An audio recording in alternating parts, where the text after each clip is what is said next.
তুমি কি এর চিন্তা করতেছো বাবা, এটা কও আমারে। টাকা আসলো না রে বাবা, আগে যদি টাকা থাকতো কষ্ট হবে না রে মা, এমন হইতো না। তুমি নিশ্চিন্তে থাকো। হাসপাতালে যাইতে চায় না ছোট বাচ্চারা, কারণ সরকারি হাসপাতাল তো যাও। আলহামদুলিল্লাহ হাসপাতালে যাওয়ার কথা হই না, নিজে একটু ভীতবোধ করতেছে, কারণ ওর এই ব্যান্ডেজটি খুলতে ওয়াশ করতে অনেক কষ্ট হয়। 5 বার অপারেশন করছে এই পর্যন্ত, রানের থেকে চামড়া নিয়ে প্যাডে লাগাইছে। যাক আলহামদুলিল্লাহ, চোখের পানি ছাড়া আল্লাহর কাছে দোয়া ছাড়া আর কিছু দিতে পারি না। মানে আপনারা সবাই অল্লাহকে দোয়া করেন, আল্লাহ কমায় দেয়। আর টাকা যাই লাগে আমি ওরে উন্নত মানের চিকিৎসা করার চেষ্টা করতেছি, যাতে ওই ওরকম ব্যথা ব্যথা না পায়। তুমি কালকে যাবে না বাবা? মা না না, যাবো মা, যাবো মা, মা যাবো।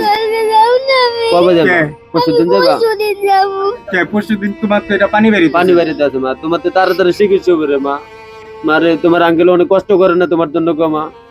এই যে তুমি জামা কাপড় পরতে না, এই যে তুমি 25,000 টাকা হচ্ছে, 25,000 টাকা নিয়ে আমরা হাসপাতালে যাইতে চাইতেছি।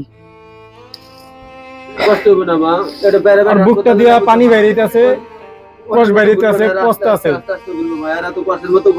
দিন দিন কষ্ট আছে, যেই কারণে যন্ত্রণাটা অনেক বাড়তেছে, ভয় পাইতেছে হাসপাতালে যাইতে। ওরা তো কষার মতন ছিল ভাই, ওরা কষার মতো ছিল ভাই। না না না, সরকারি হাসপাতালে যাবো না বাবা। হ্যাঁ, যে ডাক্তার আমার পাও কাছে, তোমার আঙ্কেল খুব ভালো। আমি কথা দিলাম যে জুয়েল স্যার আমার পাও কাছে, আমার 3টা-4টা অপারেশন জুয়েল স্যারই করছে।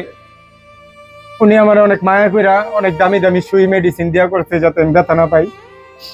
তো আল্লাহর রহমতে আমিও চিকিৎসাটা ব্যথা ছাড়া করুন।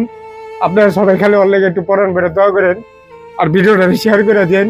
যদি মহান ব্যক্তির কাছে যায়, দেওয়া যায়, আর যদি 10-5টা টাকা দেয়, আর চিকিৎসা চলার করতে একটু সহজ হইব। আর ওর গাউটা খুব মারাত্মক, সবকিছু মানুষ দেখছেন। এখন আমি 25,000 টাকা নিয়ে যাই, ওর লেগে আপনারা সবাই একটু দোয়া করেন। কালকে যাবো ইনশাল্লাহ। কালকে যাবো মা, কষ্ট তুমি নিশ্চিন্তায় থাকো মা, আব্বু আছে সুই দিয়া ব্যথা নাশক দিয়ালুম ভাই, একটু দেখেন কষ্ট করে। আস্তে আস্তে তুমি যাইবে না কোন কারণে বাবা? কত একটু আমার ব্যথা লাগে। ব্যথা লাগে? ব্যথা লাগবে না মা, এরা ব্যথা দিব না, ব্যথা লাগবে না, তুমি নিশ্চিন্তে থাকো বাবা। এরা তোমার আদর করে চিকিৎসা করবে মা। এই যে কষ্ট করে দেখছো, এই যে তোমার এই যে কষ্টি পয়রা, এদিকে তোমার চামড়া আরো পস্তাছে বাবা। এই যে তুমি কাপড় চাপড় পরতারো না, খারাপ লাগে না মা? আপনারা অনেকে কইছেন যে ওর বাপের দেখা যে টাকা পয়সা জানি ভালো জায়গায় খরচ করে না ভাই, একটা টাকাও আমরা বেহুদা খরচ করি না ভাই, একটা টাকা খরচ করি না ভাই। আমি অনেক কষ্ট করি মায়াটা না ভাই, আমি একটা দিয়ে উল্টা পুল্টা খরচ করি না ভাই। নিজের চিরা জুতা ভাই দিয়া চিরা লঙ্গি বিন্দা দেয় ভাই, উল্টা পুল্টা খরচ করি না ভাই। কোনো নিশা পানি করে না ভাই, খাওয়ার ভিতরে চা পানি খাই। আপনারা এতটুকু ভরসা রাখেন, ওর অসুখের টাকা একটা টাকাও বেহুদা আমরা খরচ করুন না। আল্লাহর সাক্ষী রেখে আজান দিতেছে, আমরা ওর লেগে যাই। আপনারা সবাই দোয়া করেন, ভিডিওটা শেয়ার করে দেন। ওর মতো ব্যথায় আমি অনেক ভুগছি, আমার ওই পায়ে অনেক ব্যথা ছিল। আমাদের দুনিয়া কেউ নাই ভাই, আমার এই সন্তানটা ছাড়া ভাই, আমার আদর পাই না, যত্ন পাই না, কেউ ভালোবাসা পাই না ভাই। ঠিক আছে মা, আমার মায়াটাও কেউ ভালোবাসা পাইলো না, খালি বাবার আদর ছাড়া ভাই। আল্লাহ ভরসা, আল্লাহ আছে, আল্লাহ আছে। কান্নাকাটি করে না, শোন কি মানে চিরকাল বাঁচবো নি। আপনারা দোয়া করেন খালি, আপনার চেষ্টা চালাই যাই, উপরে আল্লাহ আছে। ভিডিওটা শেয়ার করে দিন। আসসালামু আলাইকুম।